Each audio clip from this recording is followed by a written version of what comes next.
ایک وقت کا ذکر ہے جب مکے کی گلیوں میں اسلام کا نور آہستہ آہستہ پھیل رہا تھا۔ نبی کریم حضرت محمد صلی اللہ علیہ وسلم اپنی صداقت، امانت اور محبت سے دلوں کو فتح کر رہے تھے، لیکن وہ زمانہ ایسا تھا کہ ہر روشنی کے خلاف اندھیرے کی طاقتیں سرگرم رہتی تھی۔ اسی مکے میں ایک بڑا نامور شخص تھا، رکانہ بن عبد یزید۔ رکانہ اپنی پہلوانی، طاقت اور جسمانی قوت کے لیے پورے عرب میں مشہور تھا۔ کہا جاتا تھا کہ رکانہ سے زور آزمائی کا مطلب شکست کھانا ہے۔ اس کی طاقت کا یہ عالم تھا کہ بڑے سے بڑا پہلوان بھی اس سے لڑنے سے پہلے کئی بار سوچتا، مگر رکانہ نہ صرف جسمانی طور پر طاقتور تھا بلکہ دل میں بھی سختی اور ضد رکھتا تھا۔ وہ اسلام کے پیغام کا مخالف تھا، وہ نبی کریم صلی اللہ علیہ وسلم کا سخت دشمن شمار کیا جاتا تھا۔ ایک دن رکانہ نبی کریم صلی اللہ علیہ وسلم کے سامنے آیا، وہ تنہائی میں آپ کے ساتھ تھا۔ نبی کریم صلی اللہ علیہ وسلم نے نرمی سے اسے اسلام کی دعوت دی،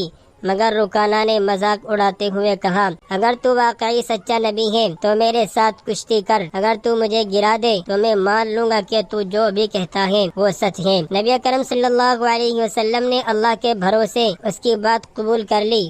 دونوں کھلے میدان میں اترے۔ ارد گرد کے لوگ دور سے یہ منظر دیکھنے لگے۔ سب کو یقین تھا کہ رکانہ جیتے گا، آخر وہ عرب کا سب سے بڑا پہلوان تھا۔ مگر پھر ایسا ہوا جو کسی نے نہ سوچا تھا۔ نبی کریم صلی اللہ علیہ وسلم نے پوری وقار اور سکون کے ساتھ رکانہ کو گرایا، وہ بھی پہلی بار ہی میں۔ رکانہ کو یقین نہیں آیا، وہ اٹھا اور پھر لڑنے کی ضد کی۔ دوسری بار پھر نبی کریم صلی اللہ علیہ وسلم نے اسے پچھاڑ دیا۔ وہ تیسری بار اٹھا، غصے میں بفرا ہوا، مگر نتیجہ پھر بھی وہی نکلا، شکست۔ رکانہ جو اپنی طاقت پر گھمنڈ کرتا تھا، حیرت میں گم تھا۔ وہ ہانپتا کانپتا پسینے میں شرابور ہو چکا تھا۔ اس کی آنکھوں میں سوال تھے، اس کے دل میں لرزش تھی۔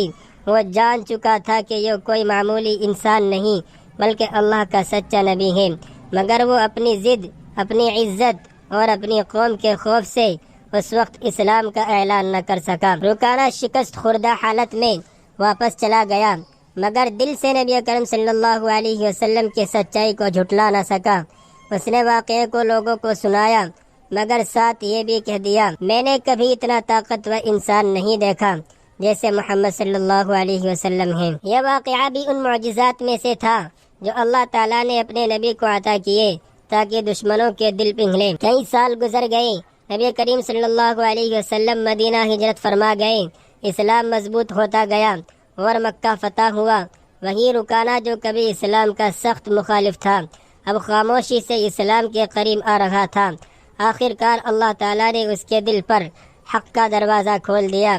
اس نے نبی کریم صلی اللہ علیہ وسلم کے دست مبارک پر اسلام قبول کر لیا۔ وہ پہلوان جو کبھی غرور اور تکبر کا نشان تھا، اب عاجزی اور ایمان کا پیکر بن چکا تھا۔ یہ واقعہ ہمیں سکھاتا ہے کہ اسلام طاقت کے نہیں بلکہ سچائی اور اخلاق کے زور پر پھیلتا ہے۔ نبی کریم صلی اللہ علیہ وسلم نے کبھی کسی کو زبردستی ایمان لانے پر مجبور نہیں کیا، بلکہ محبت، حلم اور کردار سے دل جیتے، اور جو دل جیتا جاتا ہے وہ ایمان کے لیے کھلتا ہے۔ صلاۃ و سلام اس عظیم نبی پر جنہوں نے دشمن کو بھی دوست بنا لیا۔ دوستو، ہماری ویڈیو اچھی لگی ہو تو لائک اور کمنٹ ضرور کریں، اور ایسی ہی کہانیوں سے جڑے رہنے کے لیے ہمارے چینل کو سبسکرائب ضرور کریں۔